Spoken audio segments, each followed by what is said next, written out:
Quer conhecer as 30 maiores pagadoras de dividendos da Bolsa e saber quais são as perspectivas delas para 2024? Então confira esse vídeo, pois é sobre isso que eu vou falar. Olá, tudo bem?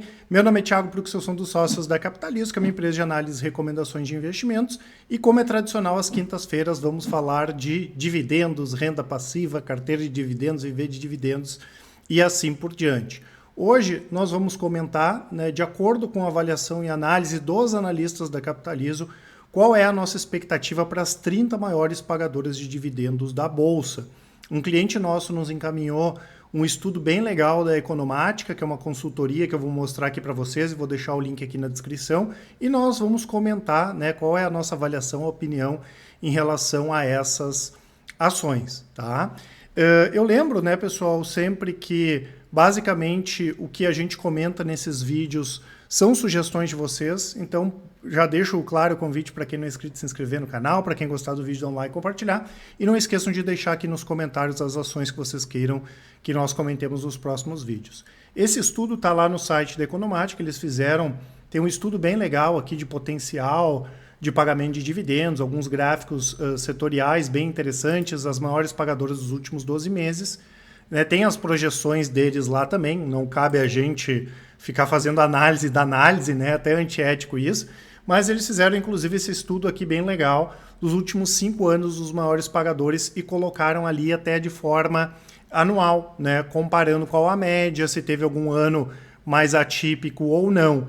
Isso é muito importante, pessoal, porque o que é o dividend yield, que é o indicador mais conhecido?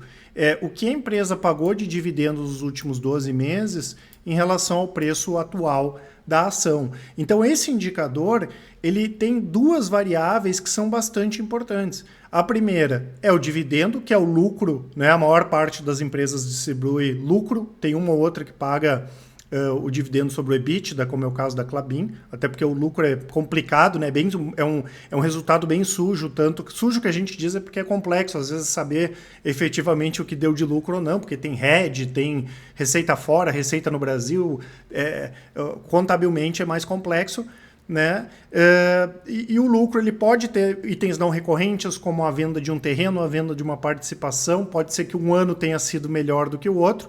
E, além disso, importa também o preço da ação. No mercado de fundos imobiliários, isso é bem mais comum. Às vezes tem algum fundo imobiliário que o yield está muito alto porque o prédio lá que representa aquele fundo imobiliário perdeu um grande inquilino, mas ele vai sair daqui a um ano. Ele já avisa antes que não vai renovar o contrato, daí a cota despenca, o dividendo continua o mesmo, e aí tem gente que diz, olha que maravilha, esse dividendo está alto. Então a gente não pode esquecer que varia em função das duas coisas, tanto com a questão do lucro, que varia bastante, e tem uma série de itens não recorrentes, e também em relação ao preço da ação. Tá? Eu quero, antes de iniciar aqui, pessoal, também deixar para quem ainda não baixou o nosso relatório grátis falando sobre a Marco Polo, Eu até não tinha deixado mais ele esse mês, mas como a Marco Polo subiu bem, muita gente está perguntando, pode baixar. E também esse cupom, o agosto sem desgosto aí para quem quiser melhorar os seus investimentos seguindo as recomendações da Capitalizo, até 30% de desconto na assinatura completa. Depois eu falo um pouco mais a respeito das nossas assinaturas, lembrando que essa promoção vai até o dia 9 e que a Capitalizo tem as melhores recomendações pelos menores preços do mercado. Claro que a gente vai fazer só alguns comentários, pessoal, que senão vai ficar o dia todo aqui fazendo vídeo, São pontos de atenção que o investidor que gosta de cada uma dessas empresas deve se atentar, Claro que tem essa questão de não recorrentes e a gente pode ter, sim, algumas questões importantes aqui que vão afetar as empresas. A gente pega as empresas do setor elétrico, por exemplo. Agora, em dezembro, a gente vai ter um leilão gigante de energia. Tem muito investimento para ser feito. Se as empresas fizerem mais investimento, o pagamento de dividendos deve ser menor. E também a possibilidade de tributação de dividendos. Se a gente tiver tributação de dividendos, pessoal, o que vai acabar acontecendo? Muitas empresas vão antecipar pagamentos, isso aqui pode influenciar. Tá? Então, fora as questões do dia a dia das empresas, tem isso aqui que vale a pena a gente se atentar. A primeira do ranking é a Petrobras, pessoal, tanto Petro 3 quanto Petro 4, e a gente percebe que 4 anos atrás o yield era 5,1, 3,1, 13,5, 4, e de um ano para cá o yield explodiu em função do bom momento da Petrobras, vendeu ativos, o petróleo explodiu, o governo fez com que a empresa pagasse mais dividendos, e se a gente pegar a média dos últimos 5 anos, em torno de 20% por causa desses últimos trimestres. Eu fiz um vídeo, para quem não viu, está aqui no canal, falando sobre essa questão da Petrobras. Obviamente já mudou a forma de distribuição, e como a gente fala, né, pessoal, não é uma questão de certo nem errado, mas não é sustentável um yield de 20%, quanto mais um yield de 40%. Né? Isso não vai acontecer. Para esse ano, sim, deve ser mantido até um yield aí na casa de 20%, porém, para o ano que vem, já começa a chegar mais próximo a 11%, 10%, mais próximo de 2 dígitos ali, mais na parte baixa. Então, esses dividendos da Petrobras aqui, dificilmente, ou é quase impossível deles se manterem nesses patamares. Tá? Além disso, a Petrobras pode fazer mais investimentos, enfim, isso vai acabar afetando em termos de yield. A Taesa, né, foi bastante beneficiada nos últimos anos com a questão da inflação, né, tanto que se pegar 2 anos aqui, o yield chegou a quase 19%. Tem uma chance da CEMIG vender a posição na Taesa, daí seria outra história aqui, mas ela pode manter sim esses pagamentos na casa de 8% a 10%, mesmo com o juro mais baixo, com a inflação mais baixa, até porque com o juro mais baixo a gente tem um alívio da questão financeira da Taesa. Né? A Taesa não tem tantas concessões vencendo como a Transmissão Paulista, ela tem menos necessidade de investimento nesse momento, pode participar de algum leilão, pode levar algum lote, enfim, mas tranquilamente ela consegue manter esses yields na casa de 8% a 10%.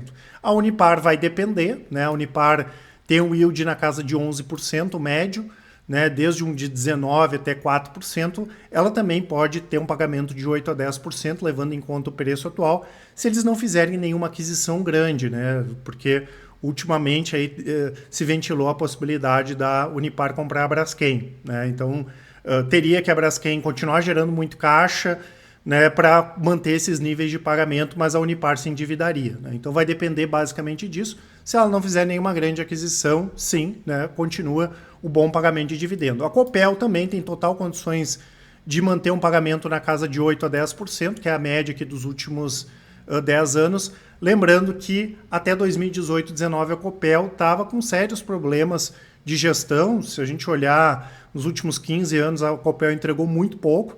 A gestão nova da empresa ajudou e tem a possibilidade da empresa ser privatizada. Se passar a privatização dela, que a gente acredita que passe até meados de outubro e novembro desse ano, a Copel pode pagar dividendos até acima desse patamar de 10%, mais 8% a 10% tem totais condições de continuar. Lembrando que a gente tem uma situação hídrica bastante tranquila, né, pessoal? Isso ajuda tanto as empresas de saneamento, como é o caso da Sanepar, né? A gente pega o estado do Paraná, que sofreu demais nos últimos anos com essa questão de seca, e no Brasil nós tivemos uma situação pior 2020, 2021, o que não vai se repetir esse ano. Tá? Então, tranquilaço aí para a Copel manter os seus dividendos. Nós temos aqui a Bradespar, né, pessoal, que é a holding que tem ações da Vale. Os próximos resultados com o minério baixo são mais prejudiciais, mas também a Vale consegue manter um yield na casa de 8% a 10%, porque a gente entende que não tem muito mais como piorar em relação à questão de custo de produção, tem a parte agora de investimentos de materiais básicos, a não ser que tenha alguma coisa ligada a Brumadinho ainda, ou Mariana, né, a gente acredita que nesses níveis de preço também consegue manter um patamar de 8% a 10%, lembrando que a média da Bradespar foi 9,7%. A Home, no nosso entendimento, vai ter um pouco mais de dificuldade para manter essa média aqui de 9,6%. O último resultado foi fraco. Quando a gente fala em empresas de máquina, metal mecânico, a Home foi a surpresa negativa daquelas que a gente acompanha. Lembrando que a parte de carteira de pedidos estava forte e veio fraca agora nesse trimestre. Então a gente acredita que seria um bom dividendo aqui para os próximos 12 meses, na casa de 6% a 8%, um yield um pouquinho abaixo do yield atual, tá? Mas é uma boa empresa. Assim como a Metal Leve, né? A Metal Leve, o preço da ação subiu bastante e isso pode prejudicar um pouco em relação aos pagamentos futuros aí de dividendos. Ela teria que continuar divulgando esses resultados muito bons que foram divulgados nos últimos trimestres. Então a gente imagina, né, que ela pode também de 8% a 10%, a média foi 9,5%, mas mais na parte de baixo aqui, mais para 8% do que para 10%, tá? Mas também um negócio que sofreu demais na pandemia, ele recuperou os resultados, o grupo é forte, né? Então é bem interessante nesse sentido. Nós tivemos aqui a transmissão paulista, né, pessoal, ISA-CETEP, que foi uma média de 9,4. Lembrando que o ano passado, a transmissão paulista fez mais pagamento de dividendos com receio de tributação, então a gente espera pagamentos mais baixos aqui, também de 8 a 10%, ok, mas também mais para 8 do que para 10%, fora que eles têm uma necessidade maior aqui de fazer investimentos, mesmo sendo uma boa empresa. Siderúrgica Nacional vai depender muito da questão do minério, né? Porque o minério puxou os resultados nos últimos anos, agora até acabou atrapalhando, né, em função dessa queda, e também se eles forem fazer alguma grande aquisição ou não. Esses setores de siderurgia e metalurgia, quando a economia está bombando, eles ganham muito dinheiro e as empresas pagam muito dividendos. Vale o mesmo para os Minas, vale o mesmo para Gerdau, tá? Mas vai depender principalmente em relação a essa questão do minério e se a CSN for fazer uma grande aquisição ou não, porque é quase DNA da CSN a alavancagem grande, tá? Então, no caso da CSN, vai depender disso. Também pode manter na casa de 8 a 10%, a gente também seria mais conservador, colocando mais para 8 do que para 10%. Brasil Agro, pessoal, dificilmente mantém esse patamar aqui de 9%, né, que foi a média, mas é muito mais para ter um patamar de 5 a 8%, que seria o que eles poderiam produzir com as atividades da empresa ou fazendo uma ou outra venda de propriedade. Como nós tivemos vendas de propriedades nos últimos trimestres, a gente pega aqui que o yield subiu muito. Não que seja não recorrente, porque é a atividade da empresa compra e venda de imóveis, mas o dividendo se turbinou por causa disso. Então, se não tiver vendas de imóveis, esse dividendo aqui ele não se repete. Aí para baixo seria de 5 a 8%, mais para 5% do que para 8%, que é a média histórica, e levando em conta a característica do negócio, é um bom negócio, tá? A CEMIG tem também, mas a gente entende que é um pouco mais complicada essa possibilidade de privatização, mas também pode manter esse pagamento de 8 a 10%, tendo uma chance de pagar até mais caso a CEMIG faça venda de ativos, como a Taesa, por exemplo. A CEMIG deve fazer venda de algum ativo, isso vai acabar dando uma turbinada nos próximos 12 meses. Então, 8 a 10%, tendo essa possibilidade de venda de ativos ser acima de 10%.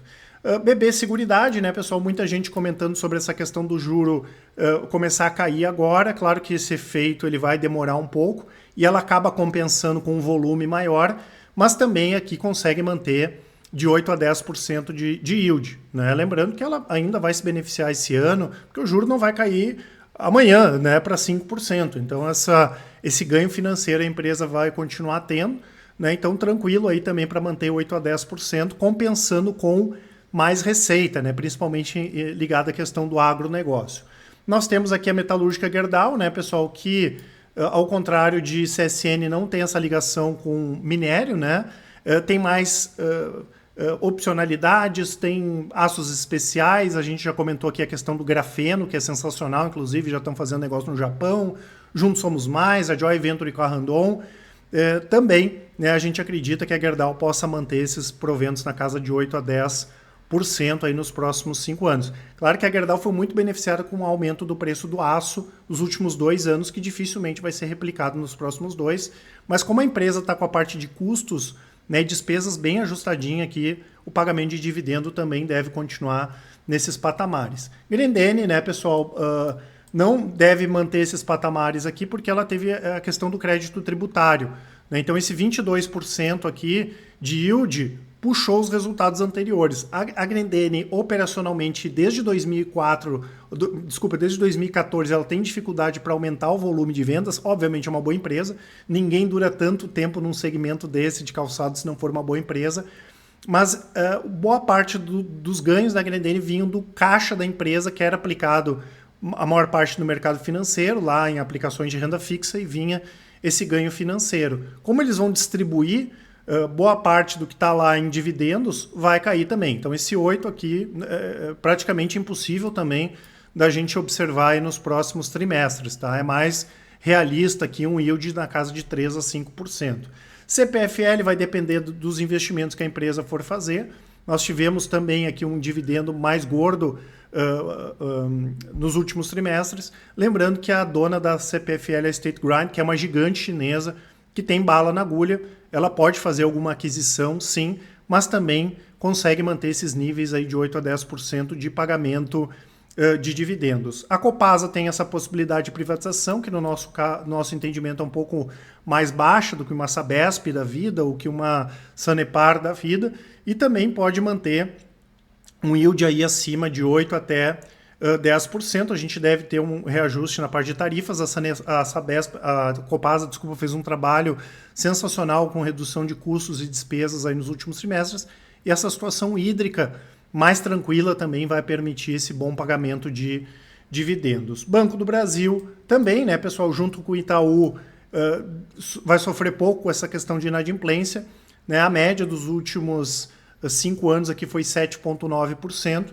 Então os bancos, né, principalmente Itaú e Banco do Brasil, a gente acredita assim de 5 a 8% a manutenção desses pagamentos de dividendos, né? Muita gente nos perguntando sobre ingerência de Banco do Brasil, mas é um pouco a Petrobras pode sofrer mais com ingerência do que o caso aqui do Banco do Brasil. A carteira do Banco do Brasil, por ter muita coisa ligada à BB Seguridade e também ao agronegócio, é uma carteira mais defensiva.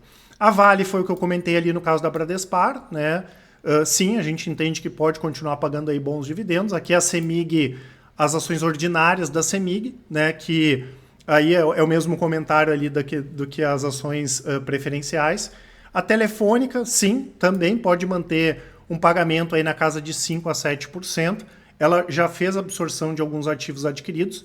E quando a gente olha comparando com Claro e com TIM, em crescimento orgânico é melhor, né? E ela tem historicamente essa questão de ser uma boa pagadora de dividendos. É uma empresa que gera muito caixa, mesmo com uma necessidade grande de capital, né? Porque essas empresas de capital intensivo demandam muito capital, mas mesmo assim é uma empresa que acaba pagando bons dividendos, então pode manter sim 5 a 7%, 5 a 8% o yield. Direcional, né, pessoal, uma empresa de construção é cíclico, né? Vai depender do ciclo, tá? Essas empresas aqui, quando elas estão na parte boa do ciclo, juro caindo, né, no caso é ligado a Minha Casa Minha Vida, juro subsidiado, ela pode ganhar muito dinheiro com a inflação controlada, porque daí é mais fácil de gerenciar os custos, né, que é o grande problema do setor de construção civil. Tá? Quando os custos estão muito altos, é complicado de gerenciar e também de repassar esses custos. E pode ser um dividendo bem maior aí do que esses 7%, pode ultrapassar os 2 dígitos considerando o preço atual da ação. Tá? Então é normal. Na parte boa do ciclo, a gente vai ver MRV, Cirela, Direcional, Melnick, Tenda, essas ações entre as maiores pagadoras de dividendo, então pode ultrapassar os 2 dígitos aqui, Direcional. Banrisul também, né, pessoal, foi junto com o Bradesco, né, claro que não é um banco grande, mas é parecido, né, com os negócios dos grandes bancos, que divulgou os piores resultados, mas também pode manter um dividendo aí na casa de 5 a 8%. Muita gente nos pergunta sobre privatização, a gente não acredita em privatização do Banrisul, e ele tem muita coisa que é ligada à questão de ter que fazer alguns pagamentos e recebimentos de cidades do estado do Rio Grande do Sul, né? Então ele tem essa, entre aspas, proteção dessa receita. Aqui é a Gerdau, né, pessoal, que é a parte operacional da metalúrgica Gerdau. Hoje é o único ativo operacional é a GGBR. Vale mais a pena estar pela Goal, porque a gente tem aquele desconto de holding, inclusive a Goal 3 é a mais barata hoje, né? Então vale a mesma coisa que a gente comentou sobre Goal. O IS também, né, tá com um yield aí na casa de 7%, vai aumentar também, pode ultrapassar os 2 dígitos, porque a empresa vai parar de fazer parcerias, novas parcerias, aquisições para focar em dar resultado, tá? Então isso vai ser importante. Enalta, né, vendeu aí essa semana o posto de Atlanta, né, que já tinha tentado algumas vezes, ficando hoje com o de Manati. Vai depender também se a gente tiver algum investimento muito grande. Mas aí tem essa questão da Queiroz Galvão, ela tem dívidas atreladas a ações da Enalta, a gente já comentou isso algumas vezes, né? Se mantendo a posição hoje, a gente pode ter uma consolidação no setor, juntar uma Enalta com PetroRio, isso aí não dá para descartar, mas se mantendo a estrutura de hoje, sim, esses dividendos, inclusive, podem ultrapassar aqui a casa de 10%, porque não tem necessidade de investimento. O campo de Manati é extraordinário, né? E ela tem muito caixa e ela vai distribuir esse caixa também. A gente pode ter uma distribuição acima de 2 dígitos. Cirela vale o mesmo comentário que eu fiz ali da Direcional. né? Ela tem as subsidiárias, as empresas investidas, né? Plano e Plano, Cury e até a própria Live, que também está entrando na parte do Minha Casa Minha Vida, né? Então, quando é a parte boa do ciclo, pode pagar também dividendos bem acima desses 6,7%, considerando aí dividendos acima de 2 dígitos. Quando eu falo 2 dígitos, é acima de 10%, tá? Entre 10% a 12% aqui no mínimo, tá? ABC Brasil também deveria estar pagando até um pouco mais, né? Considerando o preço atual, pode manter dividendos na casa de 8% a 10%. É um banco mais conservador, ele atende mais médias empresas, grandes empresas, é diferente desses bancos de varejo. Claro que nesses momentos que o mercado de capitais está mais devagar, não tem muito IPO, não tem muita emissão de dívida, o banco tem menos receita, mas é um ótimo banco em termos de conservadorismo, né? E também tem condições de pagar um dividendo maior aqui do que esses 7%, pelo menos 8% a 10%. Engie, a mesma coisa, também pode pagar dividendos aí na casa de 8% a 10%.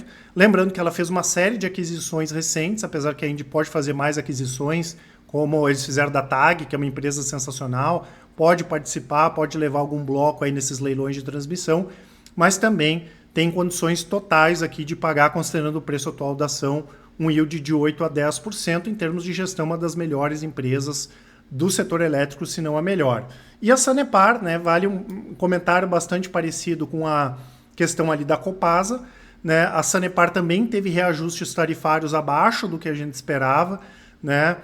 Nos últimos anos ela sofreu demais com a questão de seca, tá? Que não vai se repetir. Ou seja, a Sanepar não tem muito mais para onde piorar e o governo atual dificilmente vai fazer um congelamento de tarifa como nós tivemos lá no caso do Requião, onde ficou 6, 7 anos as tarifas congeladas, tá? Então o dividendo aqui 6,5%, tranquilamente, né? Principalmente aqui de 3 anos e há 2 anos acabou puxando para baixo. Também Sanepar com o preço atual, tranquilo aí para pagar de 8% a 10%, mais para 10% do que para 8%. Então nós temos algumas empresas que estão na parte de baixo, como o caso da Sanepar, que vão acabar indo para a parte de cima, e empresas como o caso aqui da Petrobras, que estão na parte de cima e vão acabar vindo aqui para a parte de baixo. Eu vou deixar para vocês, pessoal, além desse estudo aqui da Economática, os nossos resultados, né, lá no relatório de performance. Tem as nossas carteiras de longo prazo, que com 10 minutos por mês vocês conseguem acompanhar, e as estratégias de médio e curto prazo, que com 10 minutos por dia vocês conseguem acompanhar, incluindo a nossa carteira de dividendos, hoje é a melhor do mercado. Tem um vídeo explicativo, tem os resultados ali da carteira, está nas máximas históricas, o pagamento de dividendos. Lembrando, né, pessoal, que a Capitalizo trabalha sempre de forma independente, transparente, resultados comprovados e tem o melhor atendimento do mercado. Por isso, em caso de dúvidas, manda um e-mail para a gente, contato@capitalizo.com.br, e quem preferir pode nos chamar no WhatsApp. É só mandar um áudio ou uma mensagem que com certeza o pessoal do atendimento vai auxiliar a todos. Um grande abraço e ótimos investimentos. Até mais!